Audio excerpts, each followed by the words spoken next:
నమస్తే, welcome to our channel. నేను పద్మిని. ప్రస్తుతంతో పాటు సీనియర్ జర్నలిస్ట్ భరద్వాజ్ గారు ఉన్నారు. మాట్లాడతాను సార్. నమస్తే సార్. సార్, షర్మిల గారి అబ్బాయి పెళ్లి డేట్ కూడా ఫిక్స్ అయిపోయింది. చీఫ్ గెస్ట్లుగా రాహుల్ గాంధీ గారిని అలాగే రేవంత్ రెడ్డి గారిని ఇన్వైట్ చేస్తున్నట్టుగా వార్తలు వస్తున్నాయి. కొన్ని వార్తలు చాలా విచిత్రంగా అనిపిస్తూ ఉంటాయి. జగన్మోహన్ రెడ్డి గారికి ఇంకా ఇన్విటేషన్ అందలేదు అనే వార్తలు వింటూ ఉంటే ఆశ్చర్యానికి గురి చేస్తుంటాయి. ఎట్లా వీటిని చూడాల్సి ఉంటుంది? మేనమామ పెళ్లికి రాకుండా ఎందుకుంటాడు అంటే చీఫ్ గెస్టులుగా అనే మాట కరెక్ట్ కాదండి. పెళ్లికి ఎవరైనా సరే అతిథులుగానే రావాలి. రెడ్డి అలా ఉండదు, అదేం పబ్లిక్ మీటింగ్ కాదు. పెళ్లి కాబట్టి అతిథులుగా పిలుస్తారు ఎవరినైనా. వాళ్ళు బయట వాళ్ళు కాబట్టి ముందుగా ఇన్విటేషన్ ఇచ్చి, అంటే వాళ్ళ వెసులుబాటు చూడాలి కాబట్టి, వాళ్ళ షెడ్యూల్ ఎలా ఉంటుందో వీళ్ళకి తెలియదు కాబట్టి ముందుగా వాళ్ళకి చెప్పు ఉండొచ్చు. రాహుల్ గాంధీకి కావచ్చు, రేవంత్ రెడ్డికి కావచ్చు. అంటే ఎన్ని ఇబ్బందులు ఉన్నప్పటికీ, అంటే ఇప్పుడు రేవంత్ రెడ్డిని పిలుస్తున్నారు అంటే ఆవిడ కాంగ్రెస్ పార్టీ నాయకత్వం చేపడుతోంది ఆంధ్రప్రదేశ్లో అనేది వినిపిస్తున్న మాట. ఆల్మోస్ట్ ఖాయమైపోయింది. ఆవిడ పిసిసి పగ్గాలు చేపట్టబోతున్నారు అనేది కన్ఫామ్ అయిపోయింది అని వినిపిస్తోంది. ఆళ్ల రామకృష్ణారెడ్డి కూడా దానిలోకి వెళ్తాడు కాంగ్రెస్లోకి అనే మాట కూడా ఇప్పుడు చాలామంది మాట్లాడేస్తున్నారు మంగళగిరి ఏరియాలో. ఏది జరిగినా కానీ ఆవిడ పిసిసి పగ్గాలు చేయబడుతున్న సందర్భంగా పక్క రాష్ట్రపు సీఎంని పిలిచారు ఆవిడ, ఒకే పార్టీ కాబట్టి. అలాగే తమ పార్టీ అధినాయకుడు రాహుల్ గాంధీని పిలిచింది ఆవిడ. కాబట్టి అది రొటీన్గా జరిగిన వ్యవహారమే, ఇందులో కొత్తదనం ఏం లేదు. ఆవిడ ఇంకెవరినైనా ఇన్వైట్ చేసి ఉంటే తెలుగుదేశం పార్టీ నాయకుడు చంద్రబాబు నాయుడు గారిని కూడా పిలుస్తారు దీనిలో. అలాగే కేటీఆర్ని పిలవచ్చు, ఎవరినైనా పిలవచ్చు. పెళ్లికి పిలవటానికి ఏముందండి, ఎవరినైనా పిలవచ్చు. కాకపోతే జగన్మోహన్ రెడ్డిని పిలుస్తారా లేదా అనేది ఇప్పుడు చర్చనీయాంశంగా మారుస్తున్నారు ఈ వార్త ఆధారంగా.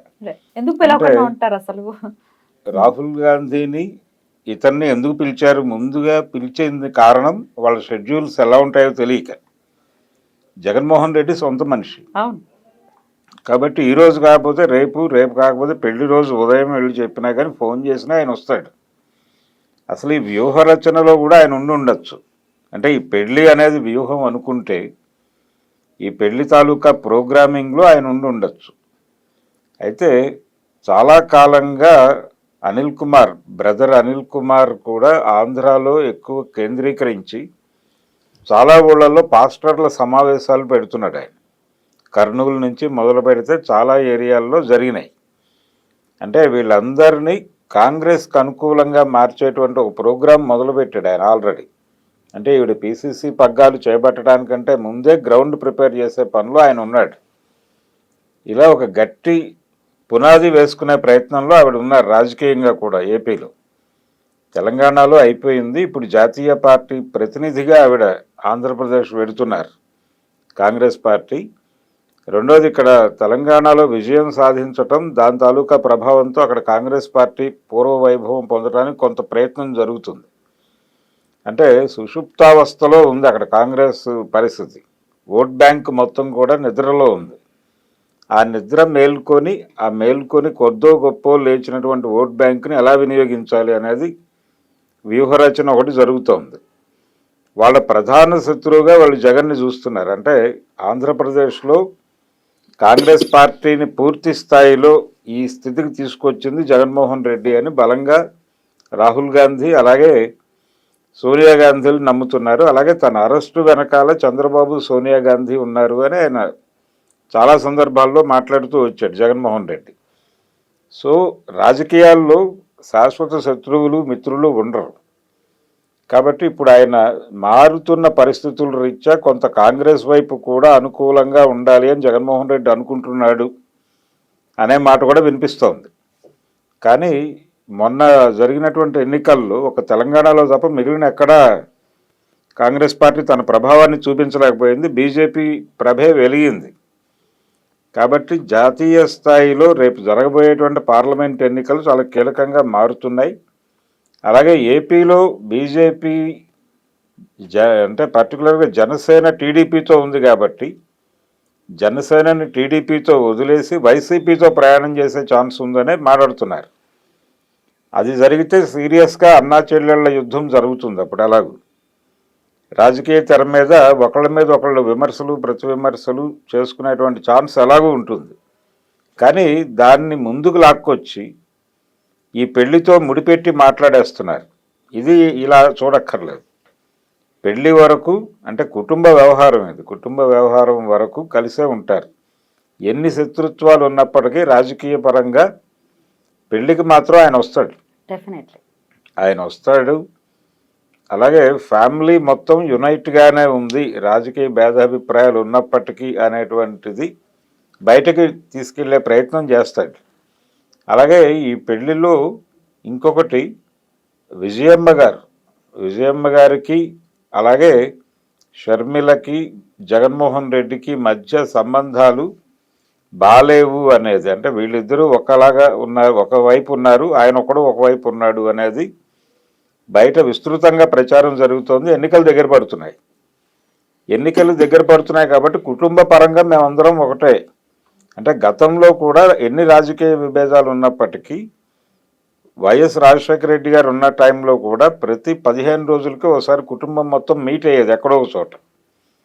అలాంటి కల్చర్ ఉంది మాకు అనేది ఎస్టాబ్లిష్ చేయడానికి ఒక ప్రయత్నం చేస్తున్నారు. దాంతోపాటు ఇప్పుడు ఆయన వైఎస్ఆర్సీపీలో ఎమ్మెల్యేల మార్పు అనే కార్యక్రమం ఒకటి జరుగుతోంది. దీనిలో అసంతృప్తులు ఎవరైనా ఉంటే వాళ్ళు కాంగ్రెస్లోకి షర్మిల నాయకత్వంలోకి వెళ్ళే ప్రయత్నం చేస్తారు అనే మాట కూడా వినిపిస్తోంది. అందులో భాగంగానే ఆళ్ల రామకృష్ణారెడ్డి కూడా కాంగ్రెస్ వైపు చూస్తున్నాడు అనే మాట వినిపిస్తోంది, ఆయన బంధువు కూడా వాళ్ళకి. అలాగే బాలినేని శ్రీనివాసరెడ్డి కూడా షర్మిల నాయకత్వం చేపట్టిన తర్వాత కాంగ్రెస్లోకి వెళ్తాడు ఆయన అనే మాట వినిపిస్తోంది, ఆయన కూడా బంధువే వీళ్ళకి. సో బంధువులందరూ మేము రాజకీయ విభేదాలు ఉన్నప్పటికీ ఒక్క తాటి మీదే ఉన్నాము, డిజైన్డ్ ప్రోగ్రాంలో భాగంగానే జరుగుతోంది ఇది, అన్ని విషయాలు అందరికీ స్పష్టంగా తెలుసు అనేది చెప్పే ప్రయత్నం చేస్తాడు జగన్మోహన్ రెడ్డి.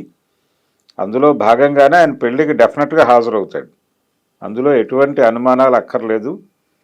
కానీ రేపు జరగబోయేటువంటి పార్లమెంట్ ఎలక్షన్స్ అలాగే ఏపీ అసెంబ్లీ ఎలక్షన్స్లో మాత్రం వీళ్ళిద్దరూ 2 శిబిరాల్లో నిలబడి, అంటే ఇక్కడ తెలుగుదేశం పార్టీ అభ్యర్థుల్ని పెట్టలేదు, కాంగ్రెస్ కోసం పెట్టలేదు అని చెప్పి మాట్లాడారు. అంటే ప్రభుత్వ ఓటు చేలకుండా ఉండటం కోసమే తెలుగుదేశం పార్టీ అస్త్ర సన్యాసం చేసింది తెలంగాణలో అనేది బలంగా వినిపించిన మాట. కానీ ఏపీలో అలాంటి ప్రయత్నం కాంగ్రెస్ పార్టీ చేయదు.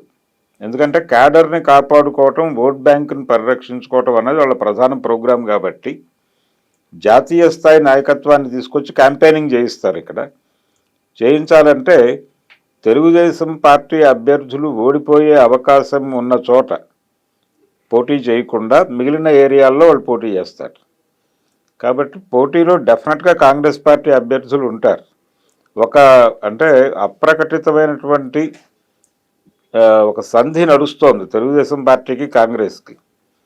తెలుగుదేశం పార్టీకి కాంగ్రెస్కి ఈ స్నేహం నడుస్తోంది అనే ఉద్దేశంతో కూడా బీజేపీ వైసీపీతో ట్రావెల్ చేసే అవకాశం ఉంది అనే ఒక కాన్స్పిరసీ థియరీ కూడా ప్రస్తుతం ఏపీలో సర్క్యులేట్ అవుతోంది. ఏ కోణంలో చూసినా కానీ ఇప్పుడు జగన్మోహన్ రెడ్డి పెళ్లికి వెళ్ళడు అని అనుకుంటున్న వాళ్ళందరికీ కన్నుల పండుగగా వాళ్ళు వచ్చే ఎన్నికల్లో ఎదురు బొదురు తిట్టుకునే అవకాశం అయితే ఉంటుంది గ్యారంటీగా. కానీ ప్రస్తుతం అయితే వాళ్ళ ఘర్షణని ఈ పెళ్లి సందర్భంగా ఆ ఘర్షణకి పెళ్లిని వేదిక చేసే ప్రయత్నం మాత్రం చేయరు. ఈ పెళ్లి వరకు వెళ్తారు, చంద్రబాబు నాయుడు గారు కూడా వెళ్ళొచ్చు, బీజేపీ నుంచి కూడా పురంధేశ్వరి గారిని పిలవచ్చు, ఆవిడ అక్కడ లోకల్గా బీజేపీ అధ్యక్షురాలుగా ఉన్నారు ఆవిడ. తెలంగాణ బీజేపీ నాయకులను కూడా ఆహ్వానించవచ్చు. కిషన్ రెడ్డితో కూడా మంచి రిలేషన్స్ ఉన్నాయి షర్మిల గారికి. అలాగే తెలంగాణ నుంచి చాలామంది నాయకులు ఆ పెళ్లికి వెళ్ళే అవకాశం ఉంది. రేవంత్ రెడ్డి మాత్రమే కాదు, బీఆర్ఎస్ నుంచి కూడా చాలామంది వెళ్తారు. వీళ్ళందరూ సరదాగా కాసేపు మనసు విప్పి మాట్లాడుకుంటారు అంతే. అక్కడ అంతకు మించి ఏ రకమైనటువంటి ప్రమాదం జరగదు. అక్కడ ఎందుకు చేస్తారు రసాబస? దానికైతే ఈ వార్త వినటం నిజంగా ఆశ్చర్యానికి గురి చేస్తోంది. అంటే జగన్ వెళ్తారా, జగన్ కి ఇంకా పిలుపు రాలేదు, జగన్ ఉన్నారా, జగన్ లే. అంటే జగన్ కి పిలుపు రాకపోవడానికి కారణం ఆయన కుటుంబంలో మనిషి కాబట్టి వాళ్ళందరూ తర్వాత విడిగా పిలుచుకుంటారు. ఇది బయట వాళ్ళకి ఇన్విటేషన్లు ఇవ్వటం వేరు, అది ముందుగానే పిలుస్తారు. వాళ్ళ షెడ్యూల్స్ వ్యవహారం దాని ప్రకారం డేట్ ఫిక్స్ చేయటం కోసం ముందే ఇంటిమేట్ చేయటం కోసం ఇన్విటేషన్లు ఇచ్చారు అంతవరకే తప్ప ఏదో Right. వాళ్ళని పిలిచి ఇంకోళ్ళని పిలవరు అనేది కాదు. Right right sir, thank you so much sir.